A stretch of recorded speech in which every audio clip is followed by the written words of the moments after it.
On Good Friday, we took the time to really look at what the meaning of the cross is for us.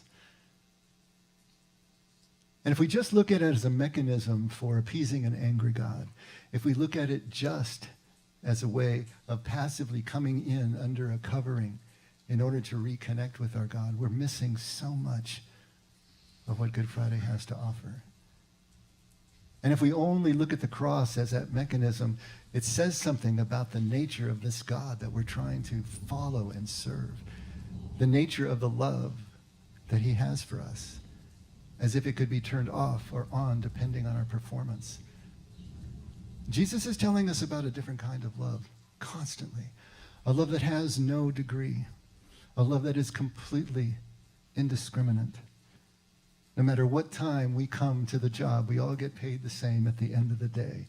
And the sun and the rain falls on the just and the unjust alike. There is a different quality to the kind of love that Jesus is talking about that he enjoys with his Father and says that we can too. And that demands a different look at the cross. Not an either or, but at least a both and. That the cross is also the absolute illustration of perfect love in an imperfect world, of perfect love in human form. That Jesus, no matter what happened in his life, he never stopped being who he was in love. He never moved into vindictiveness. He never moved into bitterness. Even on the cross, he said, Father, forgive them. They don't know what they're doing. There was never a time when Jesus retreated from the vulnerability, the complete openness, defenselessness that is necessary for love to be complete. And so looking at the cross on Good Friday, now we've got this resurrection to look at here on Easter Sunday. And we need to do exactly the same thing. What is the meaning of the resurrection? And most importantly, what does it mean for us today? It's one thing to look at these events historically, even doctrinally, theologically. But what does it mean to us today? What is the meaning of the resurrection? Now, that should be a simple question, right? In our Western Christianity, in our doctrine, in our theology, the resurrection is a physical resurrection. It's a bodily resurrection. It proves that Jesus is the Son of God. It proves that Jesus has power over death. It proves that he then has the power to save us. He has the power to resurrect us. The whole point of the reading that Scott read from Paul earlier was that if we are to resurrect, if there is any resurrection for us, then Jesus is the first fruits of that resurrection. We came to death through Adam, and now we're going to come to life through Jesus. And so Jesus rising, Jesus being alive is the promise of our resurrection. The promise that we're going to do exactly the same thing. And if there is no resurrection, then what's the point of our faith? Now, you would think that this would be simple and straightforward, and I suppose it is, but it's very controversial at the same time. Christians throughout Christendom are all over the map on what the resurrection really is, how it was accomplished, what it means. Now, most of us, most Christians agree that Jesus is alive, but not how he's alive. That's something that is still being debated hotly in Christianity. I remember 30 years ago when I was first delving into these types of issues, and I brought home a book, and the title of the book was Resurrection, Myth or Reality. Marion did not approve. I had to keep that book out in the garage. But I needed to know. I needed to uncover every rock and go down the path and try to understand what was really going on here. Because ultimately, let's face it, the resurrection is a matter of faith. It's not something that we're going to be able to prove historically. It's a matter of faith. So where do we look for guidance? Where do we look for how we're supposed to understand the resurrection? What is God trying to tell us and show us about this resurrection? Well, you know what? It's right there in Scripture. Scripture shows us where to look. Now, we naturally, as human beings, we're going to focus on the supernatural miracle, right? And we're going to fight over that, and we're going to debate over that. Did it happen? Didn't it happen? How did it happen? Was it bodily? Was it spiritual? What? We're going to go all through all of those things. But we can never prove what happened. If we believe in Scripture a certain way, we'll say, let Scripture proves it. But does it? Does that prove historically what really happened? It comes down to faith. It was down to faith then, in Jesus' day, in that first generation, and it comes down to faith to us right now. But the Gospels show us where to look. The Gospels show us what's important for us. The Gospels give us the main takeaway, if you will. Notice that the Gospels, in telling the story of the resurrection, focus on the effect of the resurrection on Jesus' first followers and friends, not on the resurrection event itself. That's a huge distinction to make. And it makes us crazy, right? Because we want the details. We want the certainty. We want to know what was actually going on. But the resurrection happens off stage. It's as if you're watching a movie, right? And then you're getting every detail all the way through Jesus' passion, through his death, all the way to where he's put in the tomb, and then you get a cut. It cuts to black. And then it comes back up on the followers. And then it follows them through. The resurrection happens off stage. The story picks up after the resurrection, and it follows Jesus' friends through all their tiny little unspectacular reactions and what they do as they're moving through their lives, as we've been reading this morning. The gospel story tells us where to look, but not at the miracle, how the miracle affects our lives. That's where the gospels focus. Because the question really isn't whether we believe in the miracle. The question is, what difference does it make that we believe? What difference does it make? How does it affect our lives?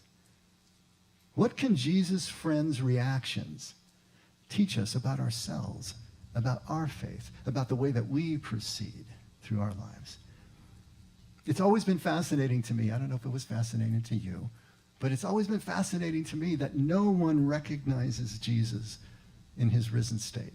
Nobody. It's always a process, right? Is that an important detail? Well, I'm going to say yeah. Absolutely. The Gospels are really short. Not many words there if you really look at it. And so when you have just a few words, there can't be any wasted words. Every single detail that is recorded and preserved is on purpose. It's showing us something that is important. It's there because they wanted it to be there. Reminds me of Mark Twain, right? He said, if I had more time, I would have written a shorter book. It's hard to write short. And when you do, you better make sure that every word is there on purpose. No one recognized Jesus. Now we wonder, with our literal minds, right? Well, did he look different after the resurrection? Why wouldn't they recognize him? Did he hide himself somehow? For some reason, miraculously or otherwise. I mean, what's going on here? And when we think that way, it's natural for us to do so, but it misses the gospel's point. This story is not about Jesus' appearance to them. It's about the followers' reactions, our reactions, and even more importantly, our responses to this appearance. What the Gospels are really showing us is that seeing the risen Jesus is a process. It's a process that we must go through to become ready to see the impossible. Now, when I say that, what I'm not saying is that this was not a physical event. I'm not making a hard and fast judgment about this. But what I am saying is that this process that they had to go through, and we all have to go through, overrides the event itself, in the sense that without the process, for us, the event does not exist. Until we can see the risen Jesus, the resurrection for us does not exist. When Jesus first appeared to every one of his closest friends, they did not recognize them. The resurrection for them did not yet exist.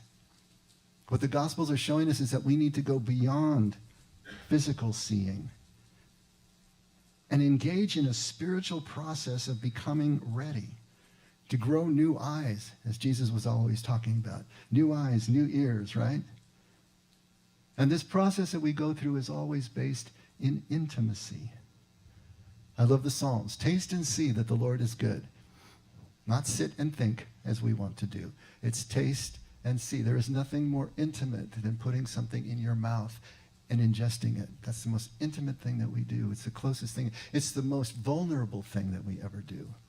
Taste and see that the Lord is good. This is an intimate process that we must be engaged with over time in order to be ready to see the impossible that's right in front of us.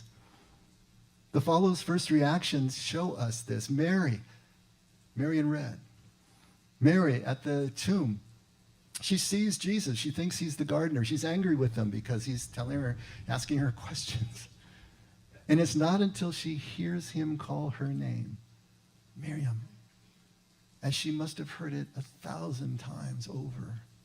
Suddenly that intimacy, that clicks with her, that breaks the spell. And she blurts out, Rabboni, rabbi, teacher, master. And she runs to him, and in that culture, she would have fallen down on the ground and encircled his ankles and held onto his feet. And he says, touch me not. This is not the time for clinging on to our old relationship. We have a new relationship now. It's changed. But that just vocalization of her name clicked her through.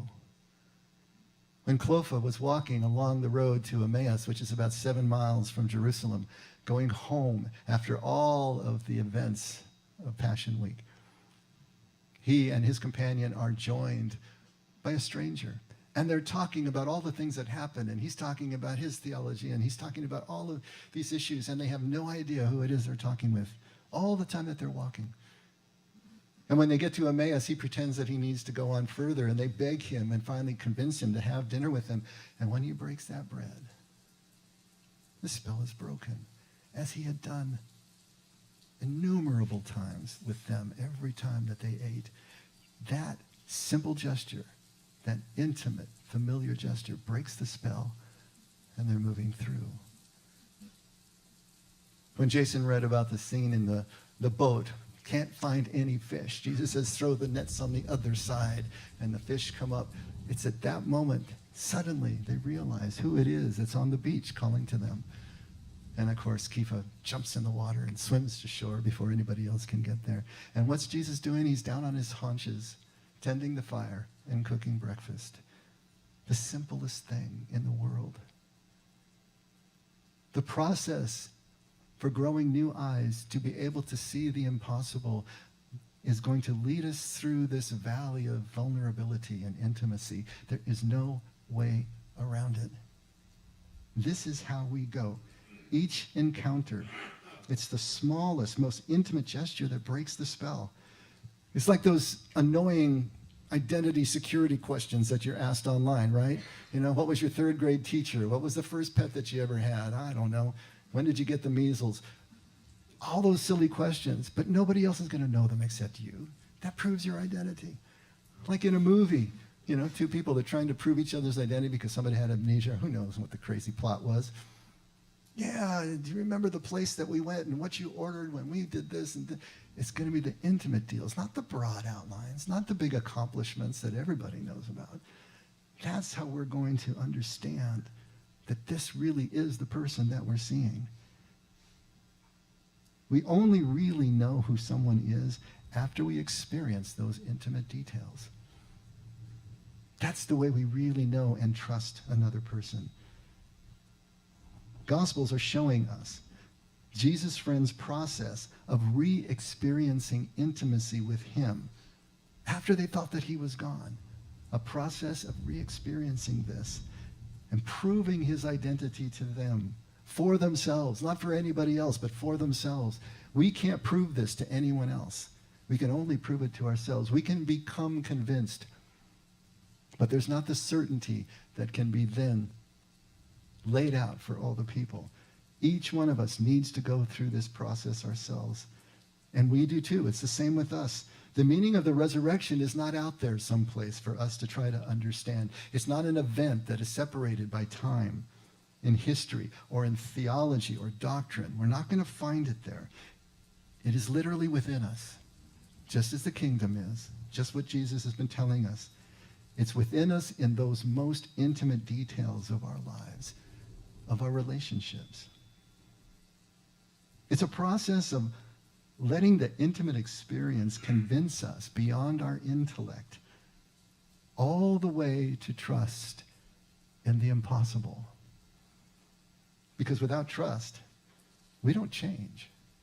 We can't transform. We're not going to let down our defenses without trust enough to be able to actually transform from the inside out and the bottom up. There's another question we can ask. If you really are convinced that Jesus lives, where are you going to look for him? Again, the Gospels are going to show us where to look. In Luke 24, one of the greatest lines in Scripture, why do you seek the living among the dead? They're there in the graveyard, the boneyard. Logical, right? That's where they put him. He was dead. You expect him to stay there. He's going to stay put. He's dead. And so they go back there to look. Why do you seek the living among the dead? Wonderful line. The central cue and clue to being able to see the risen Jesus is right there. Now, I used to think, and maybe you did too, that if I actually had the privilege of walking with Jesus for all those years, I wouldn't miss him in his risen form. Really? How'd that work out for me? I spent a decade looking for Jesus. I looked in church, I looked in religion, I looked in theology, I looked in the Bible. I looked everywhere that I expected him to be. And that was my problem. I looked in beliefs. I looked in all the thoughts and the ideas that I had, and he wasn't there. Because the moment that we settle on a belief, the moment we settle on an idea about God and have that certainty, he's not there. Why would that be? We've talked about this before, that life and spirit, ruach in Aramaic, means spirit but breath and wind all at the same time, because life and breath are always in motion. They're defined by motion. If there's no motion, there's no spirit. If there's no motion, there's no life. Living things actually move. If there's no motion, there's no life. If there's no motion, there's no breath, there's no spirit. As soon as you settle on a belief, as soon as a belief becomes set, it becomes static. It becomes motionless. It is now in the boneyard. It's dead. It's no longer among the living. And Jesus is not there. Set beliefs that we can come to limit our ability to see reality. Because now we only see what we can process in our minds, what we can get our arms around. We only see what we expect to see. The Gospels show us where to look for the risen Jesus. And it's right in the heart of everyday life. And if we can't find Jesus there, if we can't find the miracle of new life right now, right here, then we've missed the meaning of resurrection. What did it feel like for Jesus' friends to experience resurrection? The gospel gives us clues, and we can use our imaginations and surmise. But what it looks like to me is it looks like it felt like coming home. Intimate, familiar, but at the same time wildly changed.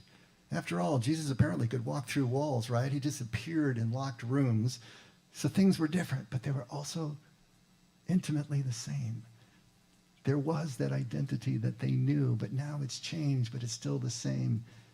And until the resurrection became intimate, it didn't exist for his followers. And it won't exist for us either, because it's not an idea. It's an intimate experience that convinces us. When a loved one calls your name, everything in you responds, doesn't it? Isn't it the most welcome thing that you can hear? You feel like you're home. You feel like you belong. There's nothing more spectacular than that, than just hearing your name on the lips of someone you love. When the simple gesture of breaking and sharing food disarms us, it opens our eyes to a deeper trust, and we're willing to take into ourselves that which could harm us or nurture us, but we trust. See, Jesus is always among the living. He's among every detail of our relationships. And as soon as we decide where he's supposed to be, he's not there. We've missed him, missed the hour of our visitation. Here we are looking for Jesus in the clouds. He's going to come back in the clouds. And where's Jesus? He's cooking breakfast. Who cooked your breakfast this morning? If that's not Jesus, where is Jesus? This is where the Gospels tell us he's going to be. Now, the resurrection is the central tenet of our Christian faith. It's huge. It's transcendent, and it absolutely should be. And nothing I'm saying here, at least I hope you're hearing that nothing I'm saying here is meant to diminish the immensity of the resurrection and what it means to us as a people.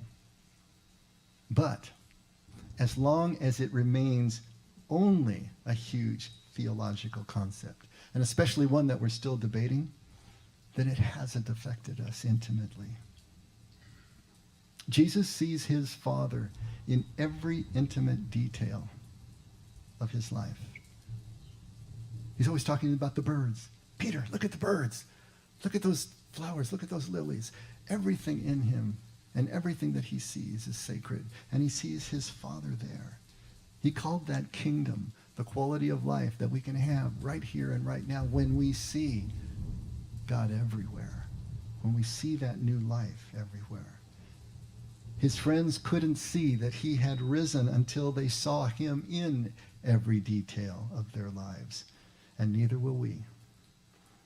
Because it's not what you believe.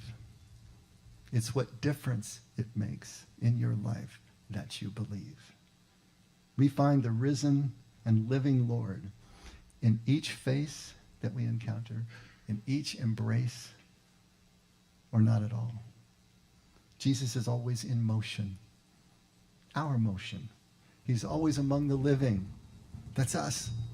We're the living. Look for him here. Never out there. He's here. He's now. He's within, among, in the midst of, or nowhere at all. If we are going to see the risen Lord, that is the process to intimacy that will take us to be able to see what our eyes will never accept any other way. The meaning of the resurrection is within.